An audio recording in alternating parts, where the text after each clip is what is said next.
It's that time of year again. Hello and welcome to our high school game night preseason special. I'm Chad Landers. And I'm Bryan Kast. Over the next half hour, we've got in-depth previews from all 6 of our local teams in the Lancaster-Lebanon League. As well as a visit from our good friend and great football mind, Eric May. So keep it locked right here. But let's kick things off with the defending Section 2 champs, Chad. Manheim Central coming off a historic season in 2013, and this one's sure to be memorable as well. Yeah, that's right. The old ball coach for the Barons, Mike Williams, is hanging up his whistle after this season, so it's one last shot at gridiron glory, and it might just take his best coaching effort of his career to achieve it.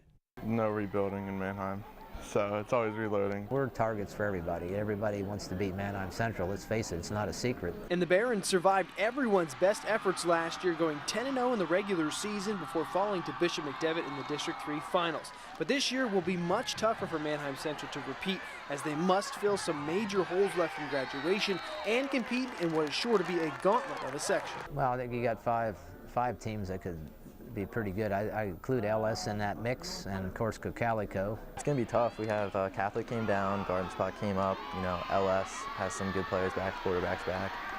We're just going to have to prepare hard every week, Every game is a new game, and so we have to put all our focus into winning every game. 2-year starting quarterback Colin Fry is now gone, so the offense is turned over to Tony Stafiri, who the coaching staff feels is more than capable in leading them to victory. I think Tony honestly has a chance to be one of the best quarterbacks we've had. Some of the throws he had this summer were just unbelievable. I was ready for it.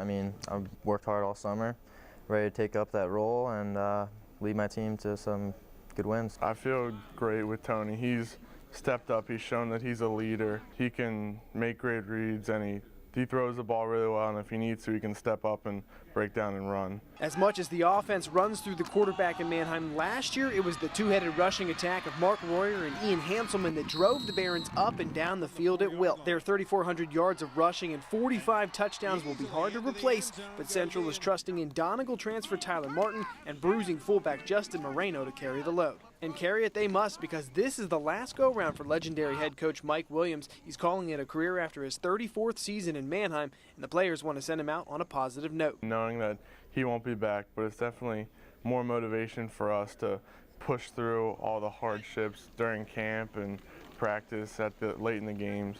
And we just want to send him out on a good note, and for all of us, hopefully another deep run into the playoffs. Play hard-nosed football. Win some games that we shouldn't have maybe won. Kids plan to their maximum potential, and who knows whether I'll cry the last game or whether I'll be happy. Oh, Bryan, a legend there indeed. A lot of people picking Manheim as one of the Section 2 favorites this year, but our next team might be a surprise contender in that title race. Correct. Garden Spot Spartans coming back to Section 2 after a 2-year stint in Section 3, returning the majority of their defense this season, as well as third-year starter at quarterback Mitch Martin. Section 2 beware. The Garden Spot Spartans are back in the mix, bringing their hard-nosed style to the field each and every Friday night. A Friday night on the road is different in Section 2 than it is in Section 3. It's just a more exciting football atmosphere. Every game is going to be a dogfight. We got Catholic now up there. It's going to be rough for Section 2. You get more fans too. So Friday night, atmosphere is going to be changed. I'm really excited. Bigger games, higher intensity, better atmosphere. I'm looking forward to it. Senior quarterback Mitch Martin has never played his league games in Section 2, and he'll have to do it this year with a rebuilt offensive line after losing all 5 starters to graduation. But Mitch seems up to the challenge. he's gotten a little bigger, a little stronger. He's done his work. You know, he's done what he's needed to do to prepare for this year. When it comes to a new O-line, he's patient with us, very patient, which is nice. We had a lot of improvements. We've gotten some of the glitches out of the way with technique and whatnot, and now we're just working on making it solid, and we got all the schemes out of the way. We know what we're doing with that. We're just working on making everything solid and everything run smoothly. We're a little bit smaller up front than we were. I mean, but that doesn't scare me. I mean, it's all about heart and I mean physicality. I mean, we'd always have that. Method, 'cause one voice is enough to make sleeping giants wake up, to make armies put their hands up. The Spartans shouldn't have to worry about the defense, lots of varsity experience there, but change on offense. Tim Stoltzfus moving from linebacker to running back, so if the offense can gel early on, Garden Spot will definitely be a dark horse in the Section 2 race. We're definitely a blue-collar team. I mean, we pride ourselves in hard work and our physicality and our heart. I mean, that's what determines you. The emotional, the mental, the heart that should be there, it's definitely starting to pick up. Keep doing what we're doing, like just keep improving, like get the line in shape, and I think we'll be pretty good shape to beat. Now remember, a couple years ago, the Spartans brought a 2x4 piece of lumber out with them to the field. Their mantra, bring the wood. We'll see what the boys can come up with this year. All right, coming up after the break, our next two previews, we'll check in with the Cocalico Eagles in a situation just like Mannheim, having to replace a lot of senior talent with the next generation of stars. And over in Lidditz, the Warwick Warriors have got a new quarterback for the 4th straight year, but it's the ground game that they're hoping to revive. Do not go anywhere. We'll be right back.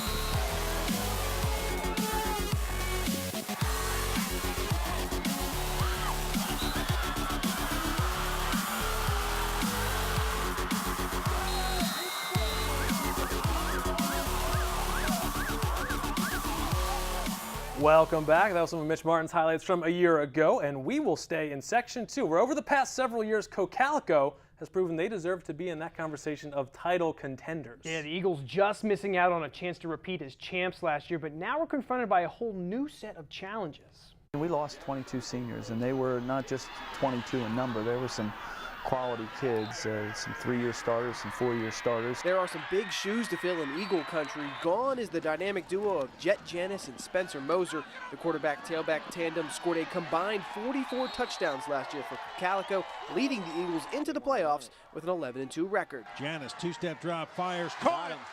Moser, he is going to go. There is nobody around. And he's going to throw it on first down, and it is picked off. Spencer Moser! But now it's time to regroup and reload for Cocalico, and they're feeling positive about the guys they have filling in those gaps. We have a strong running offense. We're going to use that again this year. I think we're going to pass a little bit more. I think we got some key threats this year. Big change going from Jet Janis to somebody who started one game. I think Dante's ready for the challenge. Dante's a little bit different than Jet. He's not probably as fast, he's not as elusive, but you know, he does a lot of good things. He throws the ball very well, and you know, I think Dante's ready for his chance to lead the team. Haynes did start in Week 9 as a sophomore, picking up the victory, but it's his show now, and he'll be joined in the backfield by fellow junior tailback DJ Fabiani, who the coaching staff is high on. DJ is he's an exceptional athlete. He played a lot last year defensively. He's got all the tools. He's fairly big. He can run, he can jump.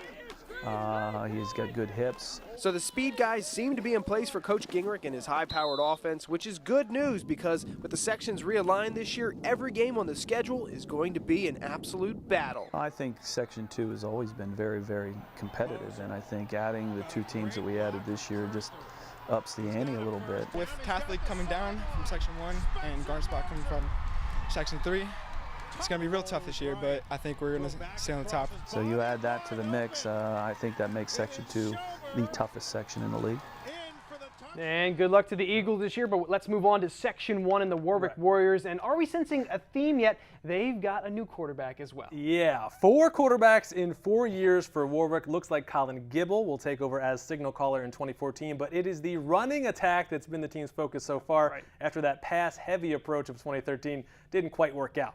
Last year, we had 3 really good wideouts, but our failure to run the football on any kind of consistent basis was kind of the kiss of death for us. We want to, increase our running game. Our line is really strong. We have 3 seniors back who started all 3 years in high school. We're looking strong as a line, and offensively, I think we can move the ball. Another focus has been finishing games in the second half. The Warriors just seem to be out of gas in a lot of fourth quarters last season. We need to outwork people in Section 1 because we don't have the luxury of 85, 90 kids on a team. We got to find ways to get our defense off the field. The emphasis this year is just to finish those games. We need to finish the second half and score as many points as possible in those second halves. The run game, melting down the clock, that's going to really help. Also, just like Bruce said, our conditioning has increased. We just got to find a way to shorten the game, and I'd be excited. I would love to see early on in the year a couple 12-play, 7-minute drives that people sit in the stands, and I'll just be happy on the sideline. One of the team's strengths this year is that experience on the offensive and defensive lines, but their impact could be greatest off the field as the team's leaders. The biggest thing about leadership is to make sure that everyone's just on pace. No fighting, no arguments, like everyone just has to be gelling together, and we are this year. We want to be a role model for the younger guys because they look up to us, and we need to be there for them when something doesn't go our way. We need to be there and say we need to keep our heads up and we need to move on. As a team this year, we really gel. We work together out on the field as a unit, and hoping for a great season. Not going to be an easy schedule for Warwick. It never is in Section 1. All those tough teams. Plus, in Week 1, Manheim Central. Always a tough opener for the Warriors. Good news, though, it'll be live on our channel. We'll give you the details in just a bit. But coming up next, we will visit the Ephrata Mounds. What will they have in store for us in Section 3 this year after losing, get this, 11 starters on offense and 11 starters on defense? And over at Conestoga Valley, the second year for head coach Mark Peters, and he's pushing the tempo this year. Should be a fast-paced, no-huddle offense. We'll give you all the details after the break.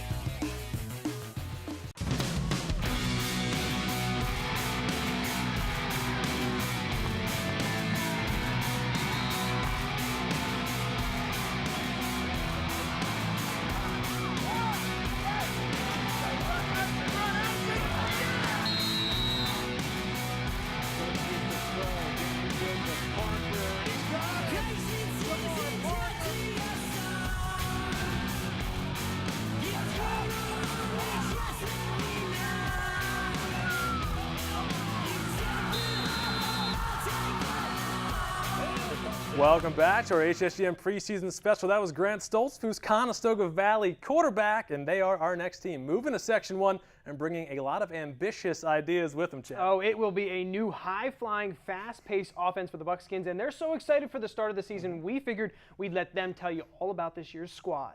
Set, go! One Mississippi. Find them, head on a swivel! Ball! We're just trying to move up, make a name for ourselves in Section 1. People don't know us. I think we're the underdog, definitely, but I think we're surprising people. We're optimistic, it's not Section 2, Section 1, it's not that big of a jump, I think everybody knows them. Probably the most revered team is Wilson, and we have them for homecoming night, and I think that's a cool power statement, and I'm actually really looking forward to that game. Let's go! Our passing game is way ahead of where it was last year. So we're really looking forward to the start of the season. We're very optimistic, but we still don't have a lot of 6'3", 6'4" kids like some of the other teams. So what we're planning on doing is trying to go Chip Kelly speed up tempo. ISO, ISO, ISO! It sounds fun, sounds fast. Quick hitters, gain 5 yards, back on the ball, get another 5. Offense is going to be really upbeat, really fast. Let's go!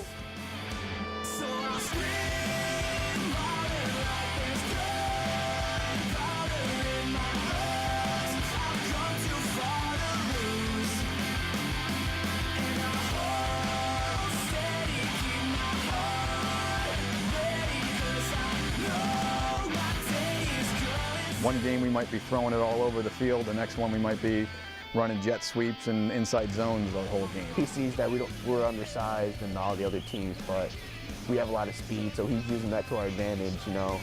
Quick huddle, like wear the bigger teams down. Stokes loose to throw, downfield for Parker, and he's got it! You could see last year he's a freshman and he's not necessarily the biggest quarterback, but this year you could just see he was a lot. He knew where the people were going to be.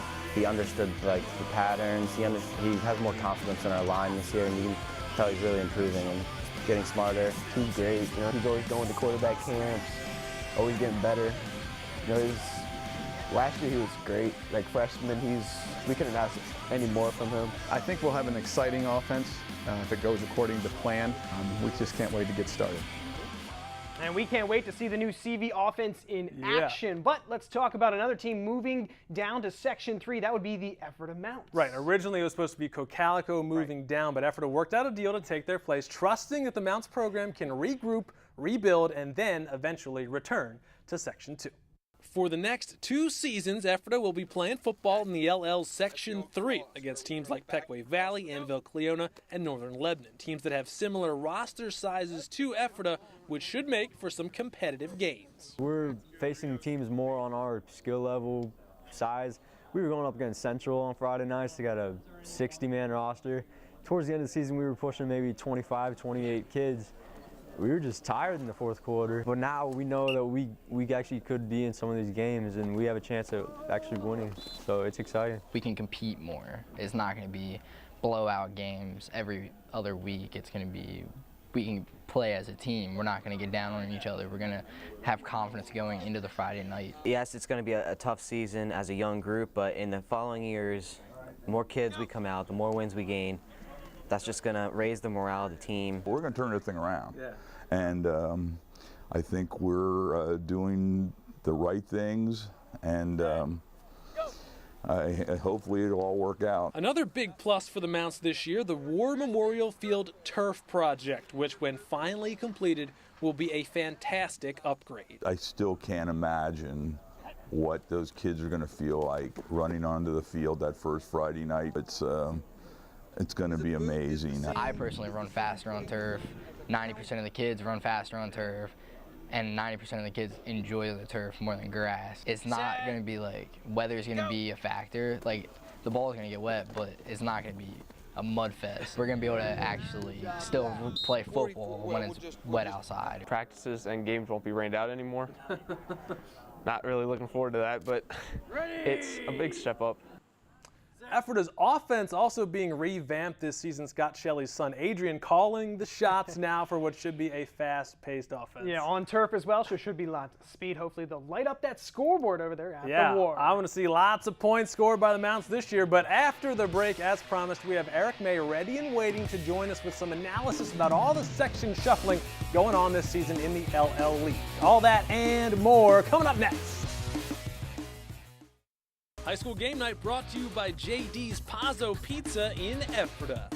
Welcome back to our High School Game Night preseason special. As always, joined by the one, the only Eric May, voice of Blue Ridge football. Eric, how you holding up after a long season of Barnstormers baseball? We're good. I guess I can flip now from baseball to football. You know, and let's hope for the Barnstormers' sake that they can still make the playoffs. We'll see. Blake Galen is back, but we'll flip the counter to football. Yes. Of course. Lots of section changes going on this year. Conestoga Valley to Section 1, Catholic and Garden Spot to Section 2, and Ephrata down to Section 3. What rivalry games, what rivalries are we going to miss, and maybe what rivalries are we going to see renewed this year? Obviously, you always look at Conestoga Valley and Manheim Central, but the fact that Manheim Central really has dominated that rivalry the past couple of years, it might have taken a little bit of luster off of it, but the fact that Lancaster Catholic and Garden Spot are now in Section 2, that is just going to be a race to watch from week 1. Yeah, so let's talk a little bit about Section 2, the gauntlet that will be Section 2. Every team very strong, no easy games on the schedule. No, and the thing is too, the winner is going to be the one that can play consistent football from start to finish. Because let's not discount Solanco and E-Town, because if one of those contending teams slips up, that could cost them. And believe me, E-Town and Solanco feel like they're the afterthought, well, that's primetime upset for them. It's whoever can survive that grueling schedule, it seems like. And finally, just in Section 3, effort of moving down, could be more consistent. Are they going to compete, be in these games in Section 3 this year, do you think? Well, you know, Scott Shelley has always said that, you know, it's a building block. Right. And, I mean, he is the right man for this job. He really is. He is so upbeat. He is so positive. He's got to continue to work on getting the kids out there, get the numbers, get them stronger. The fact that they're in Section 3 this year, you know, might breathe some new life into them. Yeah. And, but the thing is, like anybody else, you have to stay healthy, because that has been just a thorn in their side the past couple of years. If they stay healthy and really get better week after week, yeah, positive signs for the future. All right. Thank you, Eric, as always, and we'll see you Friday nights on the broadcast. Ready to go. There you go. A nice friendly reminder, you can hear Eric May in the broadcast booth this Friday night, August 29th, joined by yours truly on color commentary this year. We kick off the season just like we did last year, regional rivals Warwick and Mannheim Central doing battle. That is in Mannheim at Eldon Ritu Stadium. Our coverage begins at 7 p.m. You and Eric should do a fine job, Chad. Cannot wait. But coming up, find out how you, the viewers, can get involved in our annual BRC11 Football Pick'em contest by picking winners and losers better than our sports staff. Check out last year's final standings. Looks like, yes, Chad took home the trophy. Get all the details about how to dethrone him next as High School Game Night's preseason special rolls on. High School Game Night is brought to you by Yogurt Works Cafe in Ephrata, where you can build it your way. And welcome back. Last year, our News 11 sports staff picked every high school football game in the LL League in what we like to call the Pick'em Challenge. And we even went one step further, putting our knowledge up against a local football expert, PennLive.com's Jeff Reinhardt, and we are back at it again this season. Yeah, that's right. You, the fans, have a chance to try and outdo us. Everything coming up zeros right now, as you can see, but that'll change on Friday night. All you have to do is go to our blog, news11sports.tv, and vote in our poll for who you think is going to win every single game. Then we'll tally up all the fan votes and the majority rules for whatever team will be the fans' pick in that game. It sounds complicated, but it's really not. You can head to our blog, news11sports.tv, to vote and for all the details. Should be a lot of fun. We've got lots more football coverage coming up this Friday night. Bryan and I anchor our weekly high school game night post-game show, scores, and highlights from around the league every Friday at 10:30 p.m. Cannot believe opening night only a couple days away. You pumped up, Chad? Oh yeah, definitely looking forward to debuting on the live broadcast this Friday. Should be a great season, but for now, that'll wrap things up for us. Thanks to Eric May and, of course, our HSGN crew behind the scenes. As always, I'm Chad Landers. And I'm Bryan Kast. We'll see you right back here Friday. Have a great night.